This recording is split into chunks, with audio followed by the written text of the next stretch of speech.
Hallelujah! Isang mapagpalang umaga po sa ating lahat, mga kapatid ko sa Panginoon. Sa dakilang biyaya na naman po na nagmumula sa ating Diyos na meron tayong panibagong pag-asa, panibagong umaga, na meron tayong panibagong kalakasan sa umagang ito. At sa kanyang biyaya, pinagkaroon ba naman tayo ng pagkakataon na paumpisahan ng ating araw sa pagbubulay-bulay ng kanyang salita. Sa oras na ito, ang devotion nga po pala ay magmumula sa lugar ng Door of Faith Balagtas sa pangunguna po ng Pastor Joel, at ang inyong lingkod po ang naatasan ng ating tagapanguna para po mag-lead sa oras na ito. Bago ang lahat, tayo muna po umawit ng isang awitin para sa Panginoon. Diyos ng pag-asa.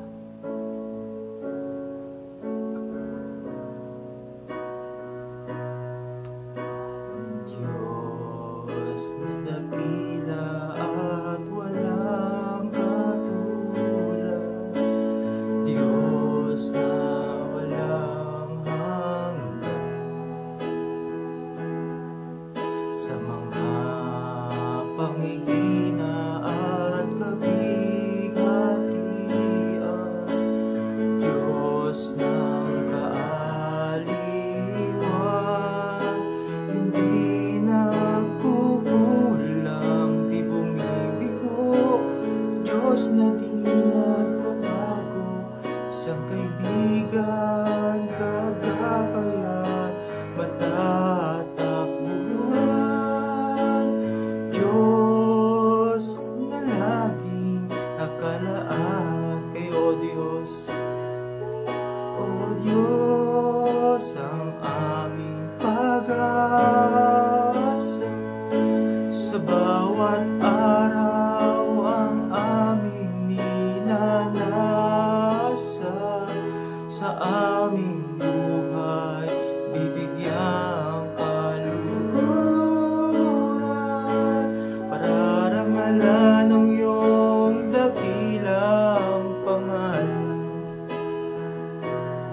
Aming Diyos na dakila at walang katulad, Diyos na walang hanggan, sa mga pangihina at kabighatian, Diyos ng kaaliwan, hindi nagkukulang, di bumibigo, Diyos na di nagbabago, isang kaibigan, kagabay at matatakbuhan, Diyos na laging nakalaan. Ayo, O Diyos, ang pag-asa, sa bawat araw ang aming nanasa, sa aming buhay bibigyang kaluguran, pararangalan ng iyong dakilang pangalan. O Diyos, ang aming pag-asa, sa bawat araw ang aming ninanasa, sa aming buhay bibigyang kaluguran, pararangalan ng iyong dakilang pangalan, sa aming buhay bibigyang kaluguran, pararangalan ng iyong dakilang pangalan. Hallelujah! Hallelujah! Aming Diyos, kami po'y nagpapasalamat sa oras na ito, sa panibago na naman pong biyaya ang meron kami na kami ay meron lakas ay gagamitin sa araw na aming kakaharapin sa maghapong ito. At patuloy namin, Panginoon, papaumpisahan ng isang pagparangal, pagpapalakas at pagtanggap ng iyong mensahe na magagamit namin, Panginoon. Tuloy lamang po, Panginoon, kami samahan at bigyan ng pangunawa at higit sa lahat, malakas na internet connection, Panginoon, upang mai-deliver ng inyong lingkod ng maayos at pagsama ng banal na Espiritu sa inyong lingkod, Panginoon, na magamit mo lamang po sa inyong kaluwalhatian, kadakilaan, na ikaw ang Diyos, Panginoon, na tapat at mabuti, Panginoon, na maparangalan sa aming kalagitnaan.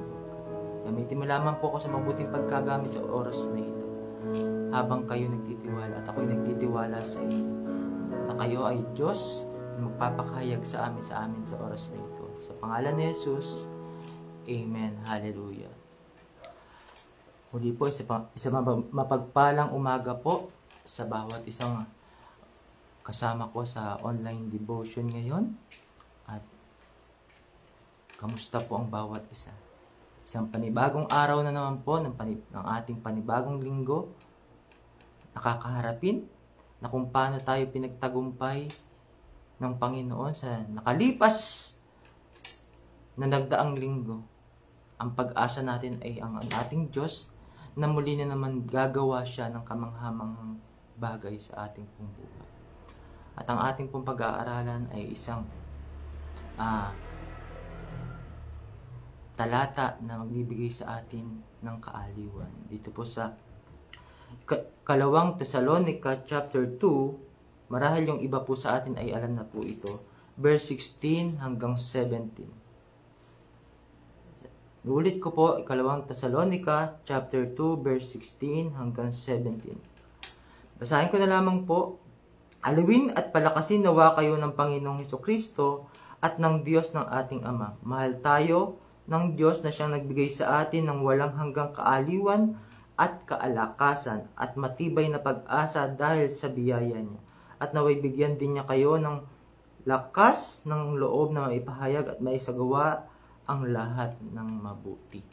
Salamat sa Panginoon. Dahil alam naman natin, ng bawat isa'y pinapatatag tayo ng Diyos kada araw ng ating pong buhay. Na habang tayo ay patuloy na binibiyayaan ng Diyos ng higit na kakayanan na patuloy nating malakaran ng kalooban niya. Sinasabi po sa ating pagbubulay, aliwin nawa kayo ng Diyos. Bakit? Napakamabuting bagay na sa ating pong buhay bilang lingkod ng Diyos ay nananatili sa atin yung kaaliwan. Nananatili sa atin yung pag-asa na ang Diyos ay nananatiling tapat sa atin. Bakit po? Dahil sa pagmamahal niya, di po ba, pinangako ng Panginoong Hesus na may iiwan siya sa atin. At alam naman natin yun, ang banal na Espiritu. At yun yung kapangyarihan at pag-asa na tutulong sa atin. Mag-aaliw sa atin at patuloy na mag-guide sa atin sa mabuting plano, mabuting hangarin ng Diyos para masunod natin ang kalooban niya. Mga kapatid, sa oras na ito, ano po ba ang magiging sitwasyon natin? Ano po ba yung mga kakaharapin natin? Kung ang kapangyarihan ng Diyos na alam nating pinanghahawakan natin ay nasa sa atin. Kaya nga po mayroon tayong ngayong nararanasan na kaaliwan na, Lord, salamat kasi panibagong biyaya mo na naman. Na alam ko pagtatagumpayin mo kasi nasa sa atin ang kapangyarihan ng mananagumpay na Diyos. Mananagumpay na Panginoong Hesus. Na kung paano inaaliw tayo ng kanyang salita habang nasa atin yung kaaliwan. Na sapat ang biyaya ng Diyos sa araw-araw ng ating pong buhay. Na kung anuman yung mga bagay na kinakaharap natin o gampanin sa ministeryo, gampanin sa pamilya, di po ba? Personal na mga ano pa man yan, kung meron tayong kinakaharap na mabibigat, or sinasabi nga doon ay, kung meron mga nararamdaman po tayo, nasa atin ang kapangyarihan ng Diyos, na siya nag-aaliw na i-comfort tayo ng Panginoon. Excuse me po. Na sa kanyang pangako, nasabi niya doon ay, Pilipos 1:6, pagpapatuloy niya ang mabubuting bagay na sinimulan niya sa atin. Na habang sinasabi ng salita ng Diyos, habang inaaliw tayo sa Epeso, na yung banal na Espiritu ang siyang katunayan ng lahat ng bagay na pinangako ng Panginoon sa atin ay matatanggap natin. Epeso 1:14. Di po ba? Aaliwin at aaliwin tayo. Di po ba? Inuulit ko na sinasabi ng salita ng Diyos na habang nasa sa atin ang banal na Espiritu, siya yung susi, siya yung dakilang gift sa atin ng Diyos na makakatiyak tayo na matatanggap natin lahat ng bagay na pinangako ng Diyos. Amen po sa Sister Arceli Aguilera na makokontrol natin ang lahat ng sitwasyon kasi hawak-hawak tayo ng makapangyarihan Diyos at nasa atin yung kapangyarihan niya.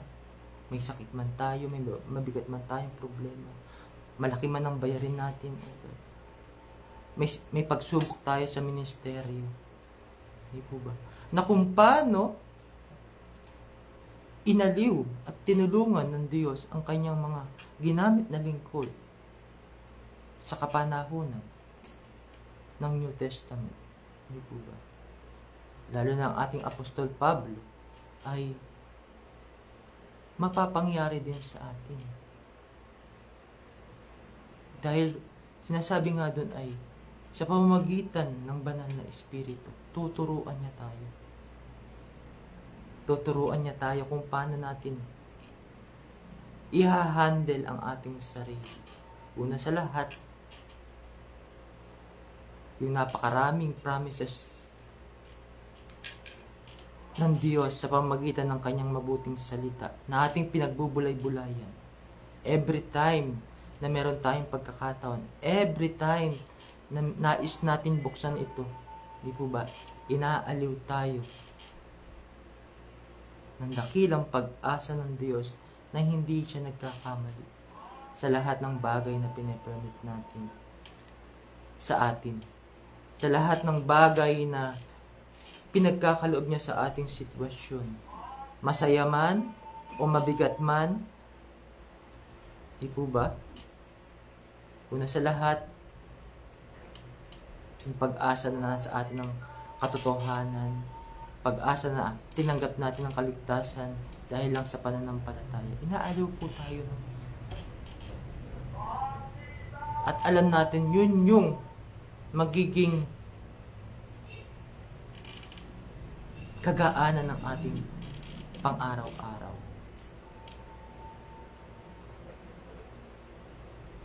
Dahil sa biyaya at pag-asa ng inaaliw tayo, na nasa sa atin yun. Nasaan man tayo sulok ng lugarin ngayon, nasa ibang bansa, nasa lokal, nandito sa Pilipinas, isang dakilang kaaliwan natin na ang Diyos talaga ang tunay na pag-asa natin. Na kung paano ito talaga talagang pinagpaparangal ng mga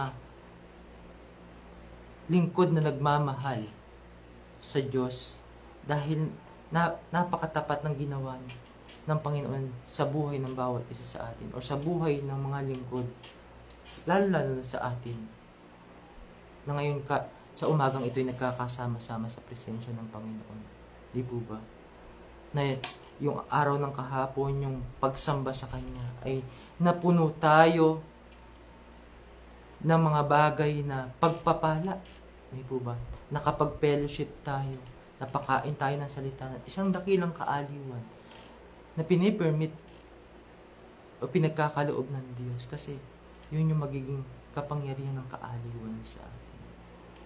Na ano man yung mga bagay na sitwasyon natin, mga kapatid, dinidistract man tayo ng kaaway. Pero dahil sa dakilang kaaliwan na Lord, pinigyan mo ko ng isang pangako na narinig ko kahapon sa araw ng linggo. Na alam ko, hindi lang ito basta ko narinig, kundi magiging kagamit-gamit ko. At alam kong tutulungan ako ng banal na Espiritu. Na higit na maging kalakasan ko ito. Diba? At lalong-lalo na kung panghahawakan natin na nasa sa atin yung susi. Yung Efeso, chapter 1, verse 14. Ang katibayan na ang lahat ng pinangako ng Diyos, di po ba? Lahat.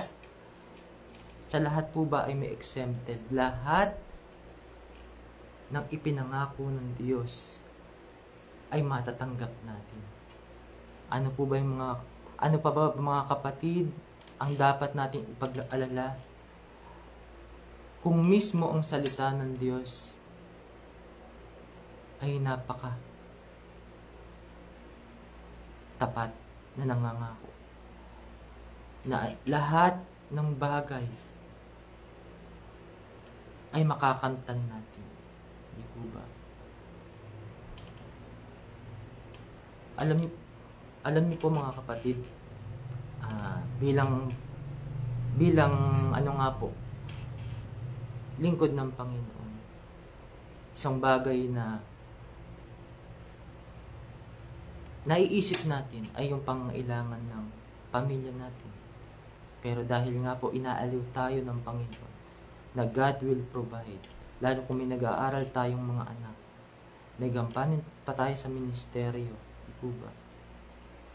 Inaaliw tayo na meron tayong kapangyarihan na lumapit sa Panginoon anytime, anywhere. At yung pananalangin na yun, tutulungan pa tayo ng banal na Espiritu. Na masabi natin yung dapat nating sabihin. Dahil minsan hindi natin alam, di po ba? Bilang tao, hindi natin pwedeng ipagmalaki na alam natin palagi ang ating idadalangin. Pero sabi ng salita ng Diyos, ang banal na Espiritu ang magtuturo sa atin. So, complete package na sa atin, di po ba? Hindi lang nagtuturo, hindi lang nag-aaliw, kumbaga, kapangyarihan din ng katapatan ng Diyos. Amen. Na hindi lang ito basta isang regalo na pwede nating ikip. Amen po. Regalo ito na makapangyarihan, na kumikilos sa atin upang higit nating maunawaan ang mga bagay-bagay sa biyaya ng Panginoon. Kaya nga sabi sa Kawikaan, mapalad ang may pangunawa. Dahil sa banal na Espiritu, nagkakaroon tayo ng pangunawa. Una sa lahat, mapagtagumpayan natin ang bawat araw dahil we have the knowledge from God. We have the power coming from God. And we have the sustaining comforter na umaaliw sa atin kada araw. At sa umagang ito, yun lang naman po ang iniiwan sa atin. Na hindi, sabi nga doon, hindi tayo mabibigo. Di po ba? Roma 5:5 po. Sabi po dito, at hindi tayo mabibigo sa ating pag-asa dahil pinagdamdaman ng Diyos sa atin ang kanyang pagmamahal sa pamamagitan. How great is our God. Hindi tayo mabibigo. Di po ba? Dahil nasa sa atin na yung great gift at yung dakilang susi, ang banal na Espiritu. Salamat sa Panginoon at binigyan tayo ng maayos na connection muli na wala po tayo at sa pagpapatuloy po dahil sa kabutihan ng Panginoon.